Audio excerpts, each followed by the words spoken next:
आहे की वाल्मिक कराड हा गेले 20-22 दिवस सरकारला मिळत नव्हता.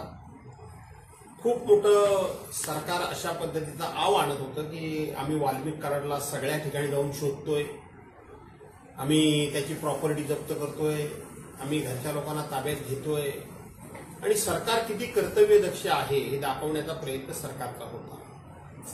परंतु सरकारवर चारी बाजूने ज्यावेळेला झोड उठायला लागली, चारी बाजूने आरोप व्हायला लागले, अनेक भागातून मोर्चे निघायला लागले, त्यानंतर काल राज्याचे मुख्यमंत्री देवेंद्र फडणवीस आणि ज्यांचं नाव घेतलं जातं की त्या वाल्मिक कराडला पूर्णपणे ज्यांचा पाठिंबा आहे किंवा हे वाल्मिक कराड एवढा जो काही गुंड झाला त्याचा संपूर्ण आशीर्वाद ज्या मंत्री धनंजय मुंडेंचा आहे असं सांगितलं जात होतं.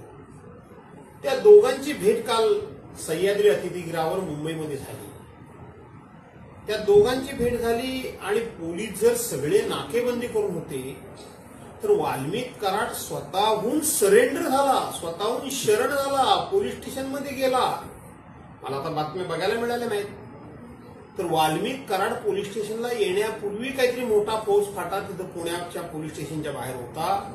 स्वतः डीवायएसपी दर्जाचे अधिकारी तिथं होते आणि वाल्मिक कराड हा सरळ हा पोलीस स्टेशनमध्ये जाऊन शरण येतो. हा शरण येणं हे खऱ्या अर्थानं तो शरण आलाय का काल सह्याद्री अतिथीगृहावर 2 नेत्यांची भेट झाली त्याचा हा परिणाम आहे, याचा महाराष्ट्र शोध घेईल.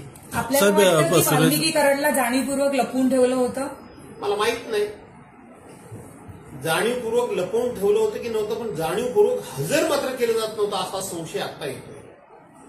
ज्या अर्थी तो स्वतःहून आता शरण आला त्या अर्थी तो हजर का होत नव्हता, म्हणजे तो कुठेतरी ते जवळच होता आणि तो पोलिसांना मिळत नव्हता कसा. पण मागच्या 4-2 घटना सुद्धा मी सांगत नाही, हे असंच झालं. पोलीस शोधतायत ते अक्षय शिंदे पासून जे बलात्कार झाला अशा शाळेमध्ये तिथपासून बघितलं तर अक्षय शिंदेला शोधतात. अक्षय शिंदे मिळाला कल्याणमध्ये, तिथेच अंबरनाथमध्येच, आणि म्हणून संशय घ्यायला जागा आहे. साहेब, सुरेश दस असं म्हणतात की धनंजय मुंडेंनी पालकमंत्रीपद सोडावं आणि ते एकनाथ शिंदेने घ्यावं. काय एकंदरीत आपलं? आता धनंजय मुंडेंनी सोडावं आणि एकनाथ शिंदेनी घ्यावं. काल परवा तर मला वाटतं सुरेश दस म्हणतोय की ते पालकमंत्रीपद देवेंद्र फडणवीसांनी घ्यावं. आता तर ते एकनाथ शिंदेनी घ्यावं असं म्हणतात. मला कोणीच घ्यावं मंत्रीपद याच्यामध्ये काडीचाही रस नाही. फक्त धनंजय मुंडेंना मंत्रिमंडळात ठेवू नये हे मात्र नक्की. कारण गेल्या 2-3 महिन्यात बीडमध्ये झालेले गुन्हे किंवा 40 गुन्हे झालेले अत्याचार, असं आहे की बीडमध्ये माझ्याकडे जी सगळी माहिती आली की गेल्या 11 महिन्यामध्ये 45 खून झाले. 45 खून झाले.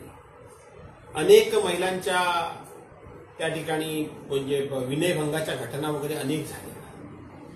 2 नंबरचे धंदे अनेक बाहेर पडले.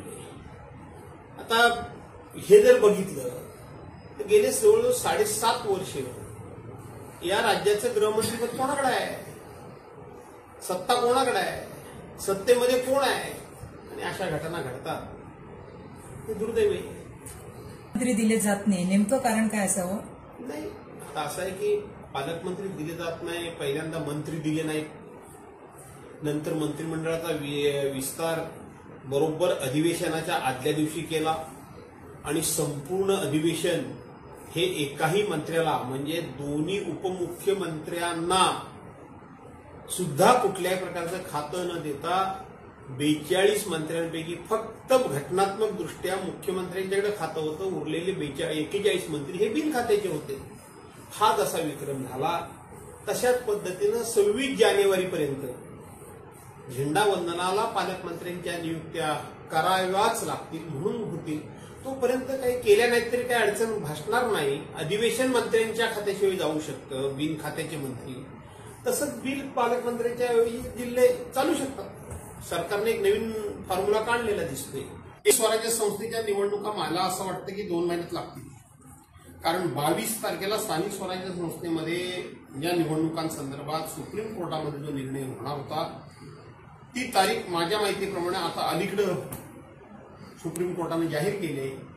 मला असं वाटतंय की कुठेतरी हे निवडणुका लावण्याचाच हा डाव आहे असं मला वाटतं. म्हणजे जानेवारी फेब्रुवारी पर्यंत किंवा मार्च परीक्षांच्या अगोदर नाहीतरी यंदा पावसाळ्यापूर्वी निवडणुका नक्की होती.